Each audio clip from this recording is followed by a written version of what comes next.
की सर्वथा देह जाईल, हे आधीची काही पुढील चिंतावेना.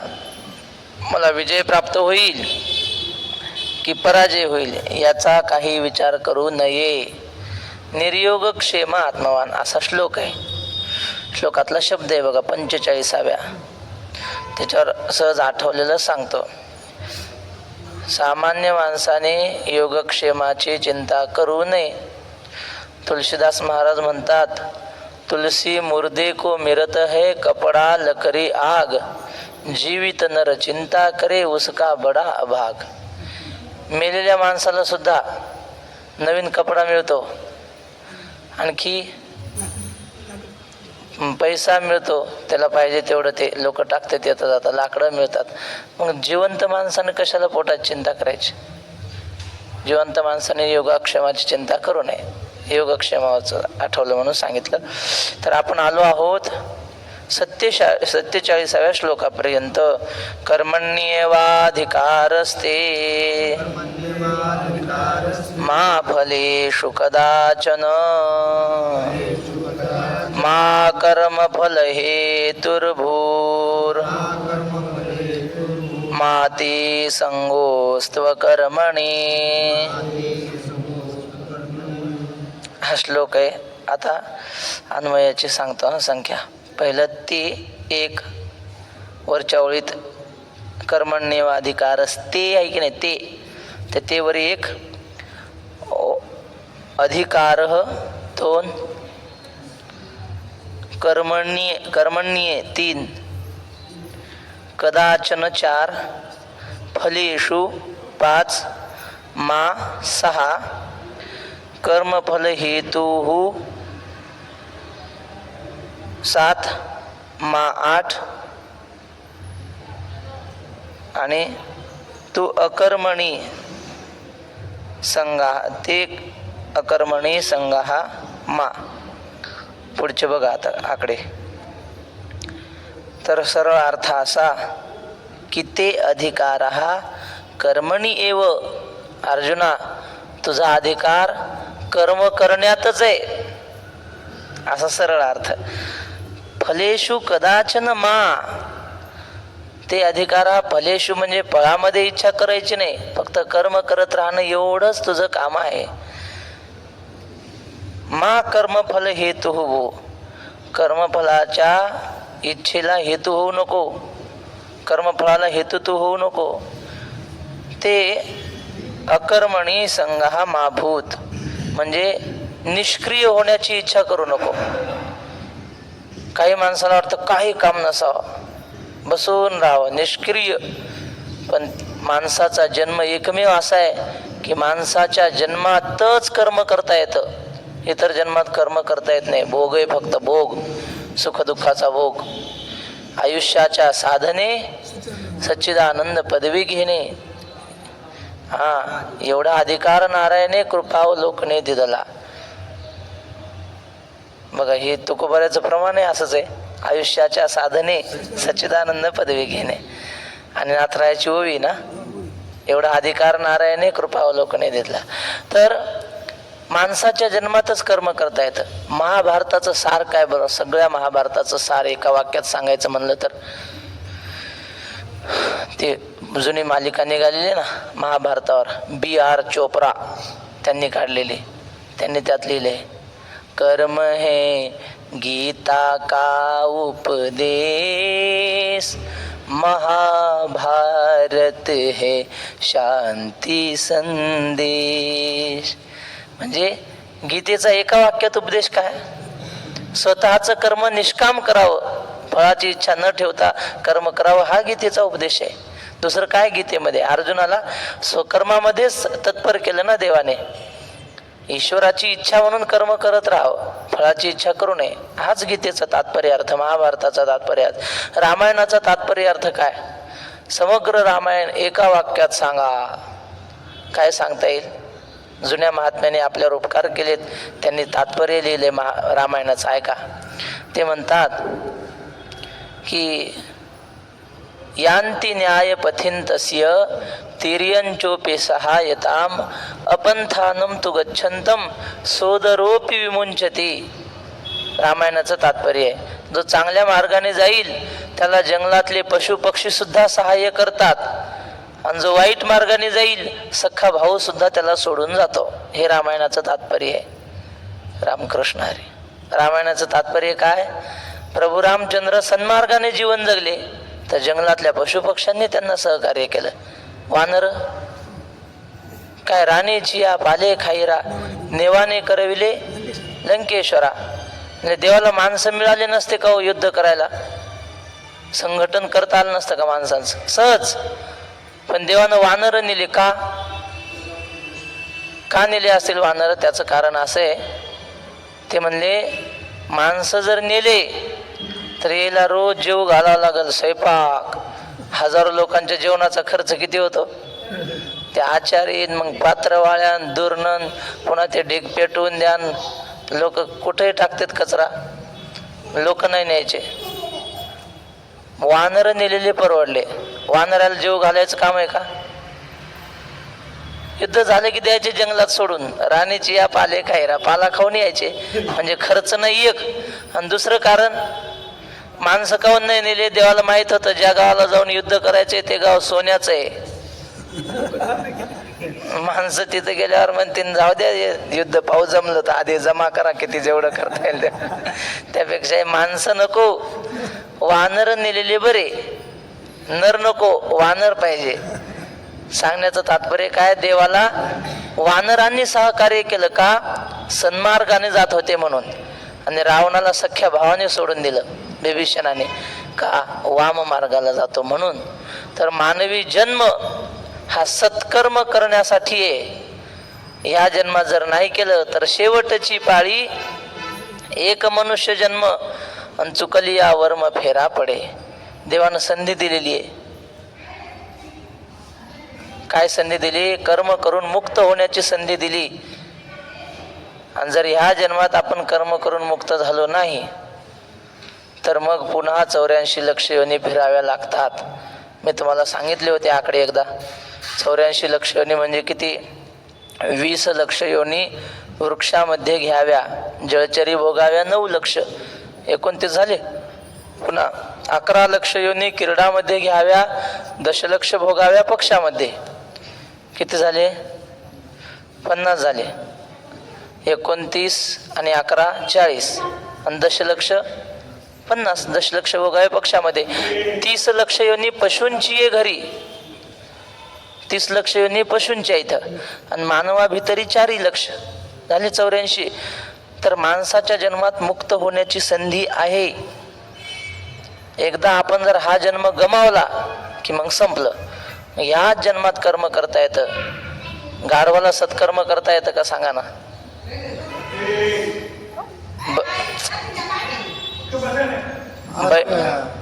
मानवाचे 4 लक्ष कशा समजाव्या? हो, मानवाच्या 4 लक्ष कशा समजाव्या? हे बा, बरोबर प्रश्न आहे. मी हा प्रश्न विचारला होता चंद्रशेखर महाराजांना, त्यांनी उत्तर सांगितलं होतं. ते माझ्या पूर्णतः लक्षात नाही. जेवढं लक्षात आलं तेवढं सांगतो. उद्या सांगा. नाही ना, आताच सांगतो ना.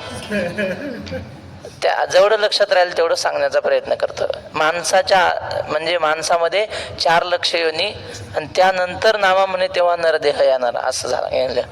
तर माणसामध्ये 4 लक्ष योनी म्हणजे भारताव्यतिरिक्त इतर देशांमध्ये.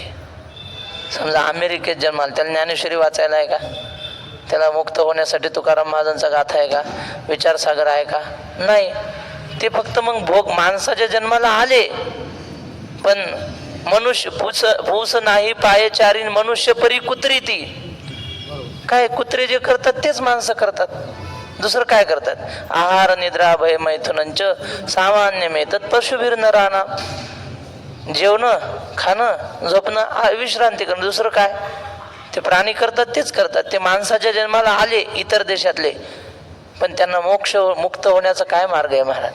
मग सगळं पुण्याही झाल्यानंतर भरतखंडे नरदेह प्राप्ती, आणि ते हे तो परमभाग्याची संपत्ती. भारतास तेथ विवेक परमार्थी. वा, त्यात वशवर्ती मी परमात्मा. काय सुंदर लिहिलं नाथ महाराजांनी. माणसाचा जन्म मिळेल इतर ज्या देशात मिळाला ना एवढं पुण्य नाही, भारतात मिळाला म्हणून आपण भाग्यवान आहेत. एतद्देश प्रसूतस्य सकाशा दंगर जन्मना स्वम स्वम चरित्रम शिक्षेरन पृथिव्याम सर्व मानवः. भारत कोई भूमि का टुकड़ा नहीं है, ये जीता जागता राष्ट्र पुरुष है. ये वंदन की भूमि है, अभिनंदन की भूमि है, ये अर्पण की भूमि है, ये तर्पण की भूमि है. हम जीते हैं तो इस देश के लिए और मरते हैं तो भी इस देश के लिए, और मरने के बाद भी गंगा जल में बहती हुई हमारी अस्थियों को कोई कान लगा करके सुनेगा तो उससे एक ही आवाज आएगी, भारत माता की जय. म्हणजे भारत काही सामान्य भूमीचा तुकडा नाही, जमीन नाही. भारत म्हणजे मुक्त होण्यासाठी देवाने निर्माण केलेली दिव्य भूमी आहे. म्हणून यज्ञाचे नियम सांगताना असं लिहिलंय, भारतात यज्ञ केला तरच पुण्य लागतं. यज्ञ जर अमेरिकेत केला ना पुण्य नाही लागत. म्हणून या भूमीचं हे तात्पर्य आहे की ह्या भूमीमध्ये जन्माला आला त्याने मुक्तच झालं पाहिजे. वैकुंठवासी रंगनाथ गुरुजी म्हणायचे, आपण भारतात जन्माला आलो आणि माणसाच्या जन्माला आलो ना, आपण आनंदाने उड्या मारायला पाहिजे की आपल्याला माणसाचा जन्म मिळाला. अजून जिवंत ठेवलं, बरवे झाले आजीवरी. मागे 2-3 लाटा येऊन गेल्या तरी आपल्याला देवानं सुखरूप ठेवलं की नाही.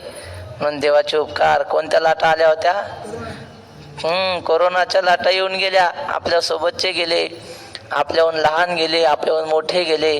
लोक म्हणतात आमची इम्युनिटी चांगली होती म्हणून आपलं वाचलं. इम्युनिटीचे राजे गेले, दवाखान्याचे मालक गेले, मग आपल्याला देवाने स्वतः कृपेने वाचवलं महाराज. असो, तेव्हा अर्जुना ते अधिकारः कर्मणी एव, कर्म करण्यासाठीच माणसाचा जन्म आहे आणि तेही निष्काम केलं पाहिजे. कर्म म्हणजे काय? कर्म म्हणजे काही काम करत राहणं नाही. कर्म म्हणजे स्वकर्म आणि तेही निष्काम. म्हणजे आपण घरी असू, आई वडिलांच्या सानिध्यात असू तर आपल्या म्हाताऱ्या आई वडिलांची सेवा करणं हे त्याचं कर्तव्य आहे.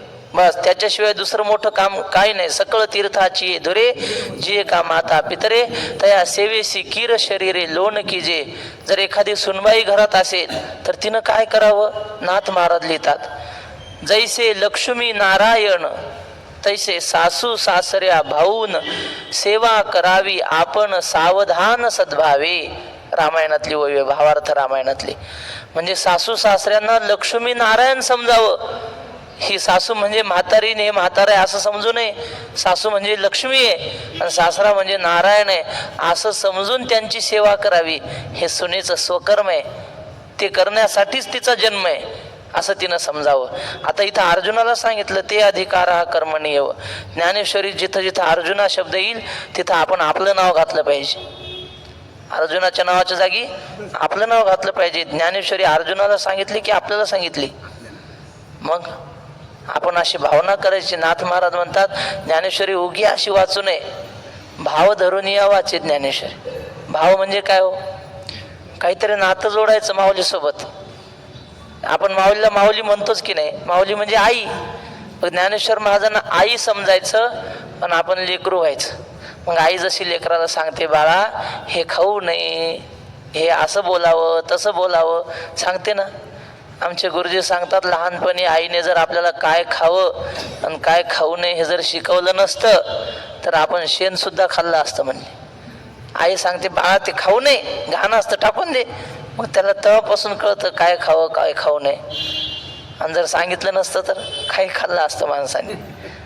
तसं ज्ञानेश्वर महाराज सुद्धा शिकवतात ना, किती खावं काय खावं. युक्त आहार विहार आहार तरी सेविजे, पर युक्तीचे निमापे मविजे, क्रिया जाता आचर्जे तयाची स्थिती. जाऊ द्या. तर हा लोक काय कर्मलोक आहे. हा श्री गुरु राऊत बाबा सांगतात, म्हणले ह्या लोकात जेवण जरी करायचं असलं एखाद्या माणसाला, आयता स्वयंपाक आहे जेवायला, काहीच करायचं काम नाही, पण चावावं तर लागतंच ना त्याला. तेवढं तर करावंच लागतं ना, का ते बी रेडीमेड भेटल. बाबा म्हणले एक लय नाजूक राजकुमार होता, राजाचा पोरगा. लय नाजूक म्हणजे काहीच करायचं काम नाही त्याला स्वतः. त्याला जर तीर्थ दिलं ना, आरती झाल्यावर तीर्थ दिलं आणि त्यानं तीर्थ घेतलं की त्याला सर्दी व्हायची, आरती घेतली की उन्हाळीत लागायची. एवढा नाजूक. आणि मग असा तो त्याचा विवाह झाला. विवाह झाल्यानंतर मग त्याच्या पत्नीनं काय करायचं हे लय नाजूक आहेत. मग त्याच्यासाठी सगळ्यांना बाकी स्वयंपाक वेगळा, पण याच्यासाठी असे मळून मळून कणिक, पाणी घालायचंच नाही ते कणिकीत, नुसती तुपात पीठ मळायचं, कारण मऊ झाली पाहिजे चपाती म्हणून, त्यांना त्रास होऊ नये. मग तुपातच ती पीठ मळायची आणि भरपूर वेळ जेवढं पीठ मुरलं तेवढी चपाती नरम होत असते असं म्हणतात. आपल्याला काय माहीत नाही, आपण आहे तर खाणारे माणसं.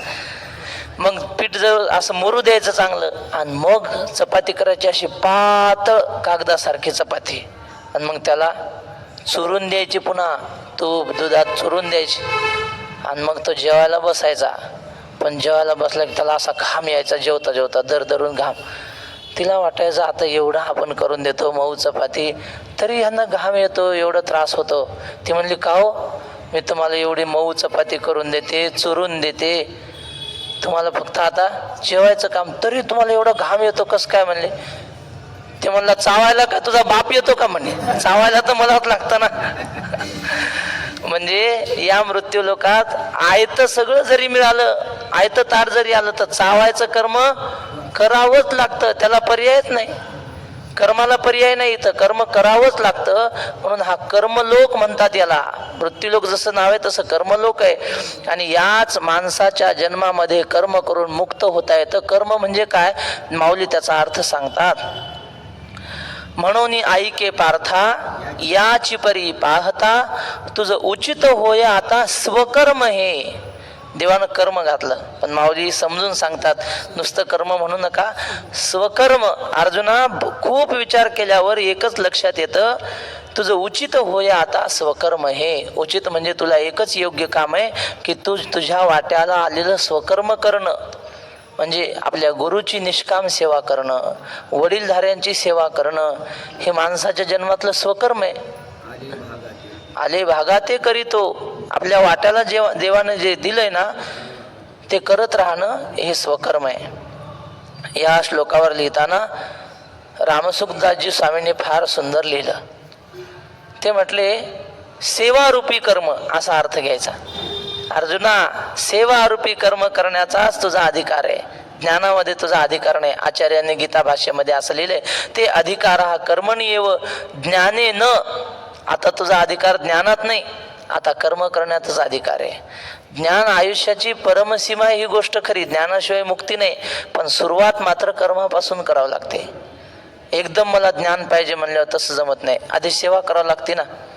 परवा स्वामींनी सांगितलं, गुरुकडे एक जण गेला, सेवा केली नाही, काहीच केली नाही, मला ज्ञान द्या. असं कुठं असतंय का?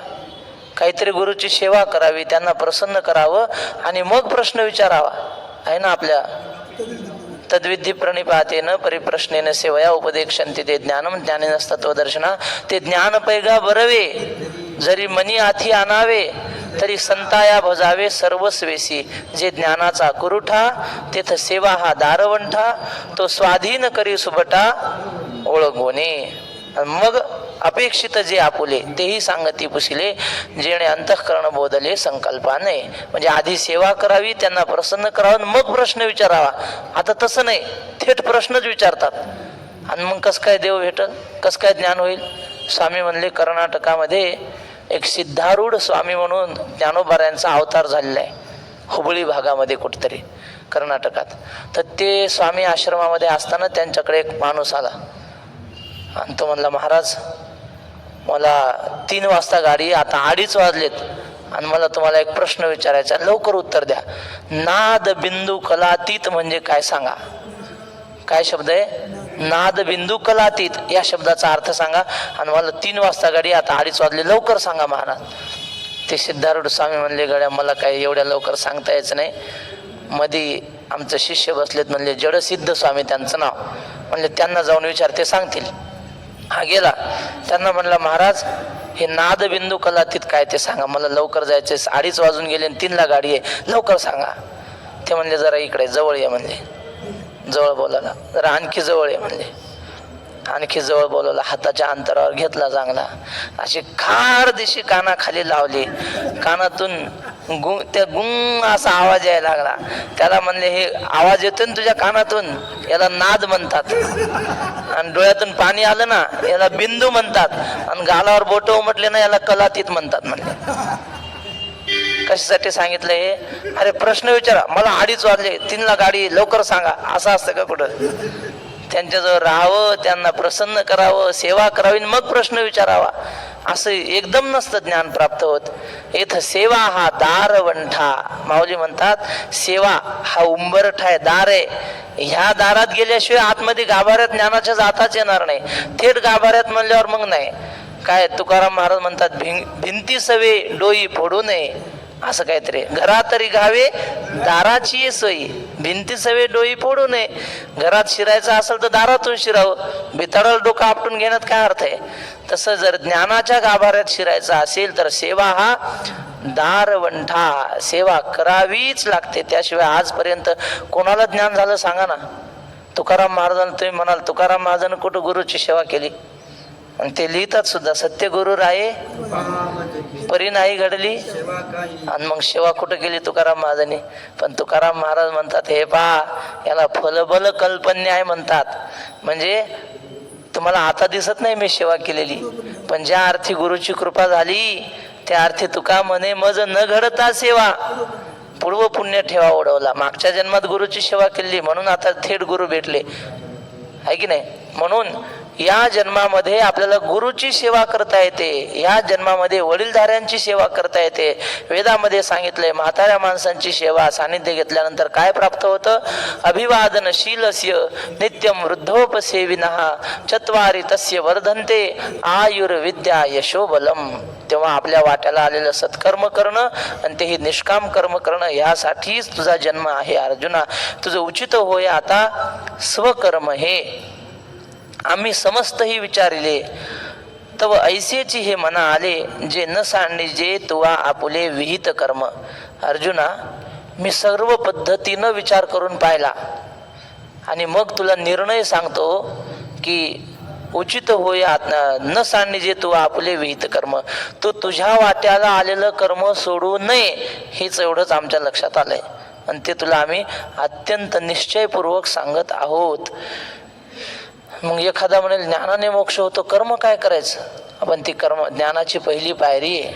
वैकुंठवासी मामासाहेब सांगायचे, ते म्हणले एका मुलाला बाप नेहमी म्हणायचा माझ्या पोराला ना कलेक्टर करायचा आहे, माझ्या पोराला कलेक्टर करायचा आहे. लहान पोरगा होता 3-4 वर्षाचा, 5 वर्षाचा झाला, कानाला हात पोहोचला. मग चला म्हणले आता शाळेत घालायचं बाळूला. त्याला नेलं, म्हणले मास्तर आमच्या पोराचं नाव घ्या पहिल्या वर्गात नाव घ्या. आणि तो पोरगा म्हणला बाबा तुम्ही तर मला कलेक्टर करणार होते आणि तर पहिलीत कशाला घालायले? बाबा कलेक्टर व्हायचं असेल तर आधी पहिलीत जावं लागतं, आ ई पाठ करावं लागतं, 9वी 10वी काय असेल ते सगळं करून मग पुढं काय कलेक्टर. त्यासाठी पहिलीत गेल्याशिवाय कसं जमल? तसं ज्ञान प्राप्त होणं हे आयुष्याचं सार्थकत्व आहे. ज्ञानादेव तू कैवल्यम खरंय, पण सुरुवात कर्मापासून असते. निष्काम कर्म केल्याने अंतःकरणातील मल व विक्षेप हे 2 दोष निवड. काय निष्काम कर्माने मल जातो, उपासनेने विक्षेप जातो. आणि मग हे काय झालं पुन्हा आवरण कशाने? ज्ञानाने. मग निष्काम कर्म केल्याशिवाय अंतःकरण शुद्ध होणार नाही, शुद्ध झाल्याशिवाय ब्रह्मज्ञान होणार नाही. म्हणून अंतःकरण शुद्ध करण्यासाठी निष्काम कर्म करावंच लागतं. समर्थ रामदास स्वामींच्या जीवनातली छोटीशी कथा आहे, तेवढी सांगतो. समर्थ रामदास स्वामी भिक्षा मागायला जायचे आणि भिक्षा मागायला गेले, दारात उभं राहायचं आणि मोठ्याने आरोळी द्यायची, जय जय रघुवीर समर्थ असं म्हणायचे. एका घरासमोर आवाज दिला ना अख्ख्या गल्लीला आवाज जात होता. कोणीतरी आला महात्मा, सगळे लोक सावध व्हायचे. असं मोठ्याने ते म्हणतात ना, त्यांनी स्वतः लिहिलंय, जनी भोजनी नाम वाचे वदावे अति आदरे गद्य घोषे म्हणावे. मोठ्याने गद्य घोष म्हणजे काव्यात गायनात नाही, मोठ्याने आरोळी मारल्यासारखं. भीमदादा म्हणतात तसं, यांना माहिती. भीमदादा कसे विठ्ठल म्हणतात मोठ्याने, हे दादांचे शिष्यच आहेत ते. तर आम्हाला वक्ते बाबाकडे दादांनीच ठेवलं होतं, म्हणून तर इथं सांगतोय 2 शब्द काय असेल. दादा यायची महिन्याला, मला म्हणायचे अहो महाराज बाबा किती दिवस राहणार आहे? मला करमत नव्हतं, नाही तर मावशीला माहिती. थोडं काय झालं की मी म्हणायचं बाबा मी चाललो डोंगरावर, आम्हाला तिकडं करमायचं डोंगरावर, खाऊन पिऊन सुखी, तिकडं काय काम नाही. मग बाबा ते भीमदादा यायचे, दर महिन्याला धीर द्यायचे. अरे थांब इथं बाबापाशी, किती दिवस आहेत, असे महात्मे पुन्हा भेटणार आहेत का, असं म्हणायचे, धीर द्यायचे. तर काय सांगत होतो, समर्थ रामदास स्वामी असं मोठ्याने गर्जना करायचे. एका दारात गेले, ते माऊली भिक्षा घेऊन आली आणि तिनं पाहिलं हा दैदिप्यमान महात्मा, बलदंड शरीर होतं. समर्थ रामदास स्वामी रोज 1000 सूर्यनमस्कार काढायचे. तुम्हाला आश्चर्य वाटेल की निघू शकतात का? निघू शकतात. 1000 सूर्यनमस्कार निघू शकतात का हो? नाही नाही नाही, काढताय नाही. काढले होते आमच्या इथे एका विद्यार्थ्यांनी न थांबता सलग 2.5 तास सूर्यनमस्कार काढले होते. म्हणजे आपण जर काढू शकतो आताची पोरं, तर समर्थ रामदास स्वामी काढू शकत होते 450 वर्षापूर्वी. तर ते रोज काढायचे. त्यामुळं शरीर बलदंड होतं आणि तेजस्वी महात्मा. त्यांच्याकडे पाहिल्याबरोबर त्या माऊलीला वाटलं जणू काय साक्षात मारुतीच माझ्या दारात येऊन उभा राहिला. आणि तिनं पाहिलं, भिक्षा तर दिली, पण ती म्हणली महाराज माझी एक इच्छा आहे. म्हणजे काय इच्छा आहे? म्हणले काही नाही, तुम्ही मागाल ती भिक्षा मी तुम्हाला देते, पण तुम्ही मला जर त्या भिक्षेच्या बदल्यात देव दाखवला तर बरं होईल. समर्थ म्हणले ठीक आहे आई, मी उद्या ह्याच वेळेला येतो, मला खीर आवडते. म्हणले चांगली खीर बनवून ठेवा, मी खीर घेईन आणि तुम्हाला देव दाखवीन. झालं, ठरलं. ते समर्थ निघून गेले. त्या बाईनं लगेच सुरुवात केली तयारीला. खिरीला काय काय लागतं, काजू, बदाम, पिस्ते असतं की नाही काय ना सांगा, त्यात मी आपला अंदाजे सांगतोय. जे जे लागतं ना सगळं यादी केली ना, सगळं आणलं दुकानावरून. 1000-1500चा खर्च नुसता मसाला त्या खीर टाकायचा. आणि मग सुंदर खीर बनवून ठेवली. समर्थांची वाट पाहू लागली. दुपारचे 12 वाजलेले. समर्थ येताना काय केलं त्यांनी, त्यांच्याकडे असं कटोरा होता एक भिक्षेचा, त्याच्यातच सगळं घ्यायचे ते, भाजी त्याच्यात, चपाती त्याच्यात, खिरेत एकाच कटोऱ्यात, आणि ते खायचं मग त्या कटोऱ्यात घेऊन. पण येताना त्या कटोऱ्यात समर्थांनी काय केलं, जरासं शेण टाकलं, थोडीशी रस्त्याच्या कडेचा कचरा घेतला ते टाकला, एक अशी बुरं आलेली भाकर होती 15-20 दिवसाची ती त्याच्यात टाकली, अर्ध कटोरं भरलं त्या कचऱ्याने खराब, आणि ते घेऊन आले. त्या बाईच्या दारात आले आणि मोठ्याने जय जय रघुवीर समर्थ अशी आरोळी ऐकली. ती वाट पाहूनच होती. असं पातेलं धरलं गरम गरम खिरीचं उपरण्यात आणि घेऊन आले. घ्या म्हणले महाराज खीर. घ्या म्हणल्याबरोबर माऊली खीर घ्या म्हणल्याबरोबर ती मावशी अशी पातेलं घेऊन उभी होती. समर्थांनी आपला कटोरा पुढे केला, टाका म्हणले ह्याच्यात. त्या बाईनं त्या कटोऱ्यात पाहिलं तर शेण कचरा असे. ती म्हणली महाराज मला वाटलं तुम्ही लय हुशार असाल. काय म्हणले तुम्हाला एवढं कळत नाही? अहो मी कालपासून खिरीची तयारी केली, एवढी सुंदर खीर केली, आणि तुम्ही या घाणीत माझी खीर टाका म्हणता का? ह्याच्यात कशी टाकेल मी एवढी सुंदर केलेली खीर? दुसरं काही भांडं असलं तर बघा, मी या कचऱ्यात माझी खीर टाकू शकत नाही. मग समर्थ रामदास स्वामी म्हटले बाई मग तसंच आहे, आम्ही जन्मोजन्मी साधना करून प्राप्त केलेला देव तुमच्या कामक्रोधाने मलिन झालेल्या कचऱ्याने भरलेल्या अंतःकरणात कसा प्रगट करता येईल? आधी तुमच्या अंतःकरणातली घाण धुवून टाका कामक्रोधाची, आधी अंतःकरण शुद्ध करा, मग देवाला बोलवावं लागत नाही. तुका म्हणे चित्त करारे निर्मळ आणि येऊनी गोपाळ आहे तेथे. अंतःकरण शुद्ध झालं की देवाला बोलवायचं काम नाही, स्वतः देव येत असतो. आपलं काम एकच, अंतःकरण शुद्ध करणं. आणि ते अंतःकरण शुद्ध कशाने होतं? साबण लावल्याने नाही. निर्मळ जीवन काय करेल साबण? तैसे चित्त शुद्ध नाही ते तर बोध करील काय? ज्याचं चित्त शुद्ध नसेल ना, ब्रह्मदेवाला जरी त्याच्या पुढे अजून बसवलं ज्ञान सांगायला, त्याला काही उपयोग होत नाही. गाढवा पुढे वाचली गीता, तो रातचा गोंधळ बरा होता. त्याला काय त्याचं महत्व आहे चित्त शुद्ध नसल्यावर? मग चित्त शुद्ध करण्यासाठीचा एकमेव पर्याय ते म्हणजे कर्म, आणि तेही नुसतं कर्म नाही, निष्काम कर्म. म्हणून अर्जुना आम्ही सर्व पद्धतीनं विचार केला आणि आमच्या एक लक्षात आलं की तुला स्वतःच्या कर्माचा त्याग करणं योग्य नाही. परी एक गोष्ट लक्षात ठेवावी, परी कर्मफळी आस न करावी आणि कुकर्मी संगती न व्हावी. हे सत्क्रियाची आचरावी हेतू विण. कर्म करावं, पण कर्माच्या फळाची मुळीच इच्छा करू नये. उत्तम पद्धतीचं कर्म करावं, पण त्यापासून आपल्याला काही पैसा प्राप्त व्हावा, कीर्ती प्राप्त व्हावी. श्री गुरु राऊत बाबा सांगतात ना, बाबा त्यांच्या अधिकारवाणीनं सांगतात, अन्नदान अवश्य करा, पण माझं नाव घ्यावं महाराजांनी भर सभेत, आज यांची पंगत आहे अशी इच्छा करू नका. बाबा म्हणतात तशी जर इच्छा केली तर मग काय होईल, नाव होईल, पुण्य मिळणार नाही. हा तेवढं नावापुरतं फळ आहे. ज्ञानेश्वर महाराज सांगतात, नाना कृषी वळू आपुले, पांघोरवी पेरिले, तैसे झाकी निपजले दान पुण्य. काय ज्ञानोबा आहे दृष्टांत, किती सुंदर. म्हणजे शेतकरी पेरणी करतो आणि ते पेरलेलं बी झाकून टाकतो मातीने, जे झाकलेलं असतं तेच उगवतं आणि उघडं पडलेलं चिमण्या पाखरं घेऊन जातात. अब पछताए क्या करत है, चिडिया चुब गई खेत. मग काय सगळं चिमण्यांनी पाखरांनी खाल्ल्यावर काय उगवणार आहे महाराज. तसं आपण केलेलं सत्कर्म जर आपण झाकून ठेवलं तर ते पुण्य प्रदान करतं. आणि उघडं मी यात्रा केली बरं का, मी अमुक केलं बरं का, लोकांना सांगत सुटला, मग काय नाही. अभ्यास करायला बसतो आणि घरी व्हिडिओ कॉल, बघा आम्ही चातुर्मासात किती अभ्यास करतो दाखवायसाठी. मग आम्ही स्नानाला जातो, आज लोक इथं व्हिडिओ कॉल करतात. व्हिडिओ कॉल केल्यावर तिथल्या लोकांना काय दिसतं, चंद्रभागा दिसते, वारकरी दिसतात, पांडुरंगाचं मंदिर दिसतं, आणि ह्याला काय दिसतं, ह्याला गोठ्यातल्या म्हशी दिसतात. चातुर्मासाला आलंय कोण मग, आपलं मन तिकडे आहे म्हशीत, काय उपयोग आहे मग. जाऊ द्या, गंमत सांगितली आपली. तर अशा प्रकारे कर्मामध्येच अर्जुना तुझा अधिकार आहे. महाराज ते कालची ओळी कुठं लावायची, कोणती, ते रागारागात गुंडा. नाही, मी तुम्हाला म्हणून मुद्दाम म्हणलं, गंमत केली. पंढरपूरला आलेलं वाया जाणारच नाही, त्याचा काही वादत नाही. पण त्यातल्या त्यात काही ग्रेड असतात की नाही. त्यातल्या चातुर्मासाला येणं सगळ्यात महत्वाची गोष्ट आहे, पण आल्यानंतर पूर्ण रंगून जावं ही तेवढीच महत्वाची गोष्ट आहे की नाही. दमादमाने का होईना, सगळ्यांना सगळं कुठं जमत असतं. आमचे नामदेव बाबा म्हणतात, अरे जुन्या लोकांनी 16 आने परमार्थ केला, आपल्याला तेवढं होणार नाही, 4 आने तर केला पाहिजे.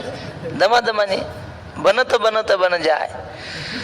तर कर्मफळी आस न करावी आणि कुकर्मी संगती न व्हावी, हे सत्क्रियाची आचरावी. आपण आपला कर्म सोडायचं नाही, एवढं डोक्यात ठेवायचं. कसंही असो, मग सदोषमपि न त्यजेत. सदोष जरी असलं तरी आपल्या वाट्याचं सोडू नये. गाढवाचं आणि कुत्र्याचं सांगतात, कुंभार दादाच्या घरी होते दोघही, गाढव आणि कुत्रा, आणि रात्री चोर आले. कुत्रं ढाराढूर झोपत होत, त्यानं पाहिलं चोर आले पण भुकलत नाही. गाढव म्हणला, कमाल झाली म्हणला, खुशाल मालकाच्या भाकरी खातो झोपतो, चोरा आले भुकना. कुत्रा म्हणला, हे ते मालक काय मला ताजी भाकर टाकते का कवा, 4-5 दिवसाची शिळ्या भाकरी, आणि ते मला टाकते. जाऊ दे म्हणलं, आपलं काय आडले, झाली चोरी, मी नाही भुकणार. कुत्रं म्हणलं. गाढव म्हणलं, कमाल झाली, आता तू भुकत नाही म्हणल्यावर चोरी होणार, मी भुकतो म्हणे. मग आणि मग गाढवानी काढला पोंगा, हो मोठ्याने ओरडायला लागलं गाढव. ते गाढव ओरडल्यावर चोर गेले पळून. कुंभार उठला, इकडं तिकडं पाहिलं, बरं गाढवाचं असं ते धावती चाल नसते, ते ठाईची असते अशी लांबनीचा ते आलाप सुरू केला. आणि मग ते थांबणं गाढव, त्याला हुकी आली की. आणि मग कुंभाराला पाहिलं इकडं तिकडं, एवढ्या रात्री कस काय ओरडायला म्हणले, थांब ना. काढलं दांडक मोठं, असं बडवलं गाढव, खाली पडस तर मारलं, आणि कुंभार गेला झोपी. कुत्र म्हणलं, कस काय, बरं आहे का आता. तुला तुझं काम करायचं ना, तुझं मातोड आणायचं काम करायचं, उकडणे धुंडायचे. आमचं काम आहे भुकणं. आमच्यात तोंड घातलं की असं होतंय, ज्याच्या वाट्याला जे काम आलं ना त्याने ते करावं. दुसऱ्यात डोकं घातलं मग असं होतं, लोकांच्या मध्ये तोंड घालू नये ना. आपलं काय असेल ते. एक माणूस दुसऱ्यावर रागवला, बडबड करत होता. ते म्हणलं, ए गबस, नाहीतर तुझे 64 दात पाडून टाकीन एका दणक्यात. तिसरा म्हणला, 64 कस काय, म्हणला 32 म्हणायला पाहिजे होतं ना. तर म्हणला 64 ह्याच्यासाठी म्हणलं की तू आमच्या मध्ये तोंड घालणार आहेस, तुझे 32 आणि त्याचे 32, दोघांचे मिळून 64 पाडणार. असं मला माहित होतं म्हणले तू मध्ये तोंड घालणार. दुसऱ्याच्या कामात मध्ये तोंड घालू नये. आपल्याला जे आलंय वाट्याला आले भागा ते करीतो तुझे नाम उच्चारितो. तक्रार केली नाही कुण्यात संतांनी की मला मुसलमानाच्याच जन्माला का घातलं. कबीर महाराज म्हणले नाही. जो असल तो ते शेख मोहम्मद महाराज मुसलमान, पण भक्ती सगळी पांडुरंगाची केली. वारकरी होते नगरमध्ये आहेत ना शेख मोहम्मद, त्यांनी असं म्हटलं श्रीगोंदा. तर ते म्हणतात की केतकीचं झाड असतं ना, आता मला माहित नाही, त्यांनी अभंगात लिहिलेलं सांगतो केतकीचं झाड असतं आणि त्याला काटे असतात म्हणे, पण आतमध्ये सुगंध असतो ना. मग ते महाराज म्हणतात आमचे ते काटे पाहू नका, आमची जात पाहू नका, आमच्या अंतःकरणातली भक्ती पहा. काटे केतकीच्या झाडा, काटे केतकीच्या झाडा, आत फुलला केवडा, आत फुलला केवडा, तैसे केले या गोपाळे, नाही सोवळे ओवळे. केतकीच्या झाडा, काटे केतकीच्या झाडा. तर ते शेवटी सांगतात की नारळ वरुते कठीण, त्याचे अंतरी जीवन. वरून नारळ कठीण दिसतं पण मध्ये पाणी आहे ना. शेख मोहम्मद अविंद, त्याचे अंतरी गोविंद. म्हणून आमची जात पाहू नका, आमचं कर्म पहा, आम्ही किती सदाचरणी आहोत ते पहा. सांगण्याचं तात्पर्य आहे की कुठल्याही संतांनी आपल्या वाट्याला आलेल्या कर्माचा जातीचा कधी निषेध केला नाही. सुखोबाराय म्हणतात असेल ना मी वाईट जातीत असेल, चोखा डोंगा परी भाव नो हे डोंगा, काय भुललासी वरली रंगा, उस डोंगा परी रस नो हे डोंगा, काय भुललासी वरलिया रंगा, उस डोंगा परी रस नो हे डोंगा. तेव्हा संतांनी कधीही कर्माचा त्याग केला नाही. सावता महाराज शेती करत राहिले, ते म्हणले नाही मला रोज कीर्तनच करत फिरायचं गावोगाव. माझ्या वाट्याला दिले ना देवानी, ते निष्कामतेनं करणं. अहो कांदा मुळा भाजी हीच आमची विठाबाई आहे, काय करायचं तिकडं जाऊन. इथं ह्या लोकांची सेवा करणं, शेतीची सेवा करणं, काळ्या आईची सेवा करणं हीच आमची भक्ती आहे. हे शिकवलं ना आपल्याला. म्हणून कर्मण्येव अधिकार असते. म्हणून कर्मफळी आस न करावी आणि कुकर्मी संगती न व्हावी. हे सत्क्रियाची आचरावी, पण हेतू विन या सत्कर्माचंच आचरण करावं, पण हेतू रहित आचरण करावं. योगस्थ कुरु कर्माणि संगम त्यक्त्वा धनंजय, सिद्ध्य सिद्ध्यो समो भूत्वा समत्वम योग उच्यते. या श्लोकाचं चिंतन उद्या करू. आजचा श्लोक हा जरा प्रसिद्ध होता आणि महत्वाचा होता म्हणून याच्यावर जास्त विस्ताराने सांगितलं. हा श्लोक महाभारतात त्या मालिकेने जास्त प्रसिद्ध केलाय. कर्मण्येवाधिकारस्ते मा फलेषु कदाचन, मा कर्मफल हेतुर्भुर्मा ते संगोस्त्व कर्मणी. मग हा श्लोक त्यांनी प्रसिद्ध केला म्हणल्यावर त्यांचं नाव आलंच पाहिजे. धरीला पंढरीचा चोर. अभंग पाठ आहे तुम्ही ऐकलंय ना. कुणाचा अभंग आहे हा? जनाबाईचा. पण प्रसिद्ध कोणी केला? गोदाबाईनं, म्हणजे गोदावरी ताईनं प्रसिद्ध केलाय. धरीला पंढरीचा चोर. मग हा अभंग आला की त्यांचं नाव येतं. तसा हा श्लोक महाभारताच्या मालिकेवाणीने प्रसिद्ध केलेला आहे. त्यामुळं सगळ्या लोकांच्या यदा यदा हि धर्मस्य ग्लानिर्भवति भारत, अभ्युत्थानम धर्मस्य तदात्मानं सृजाम्यहं. पुंडलीक वरदारे विठ्ठल.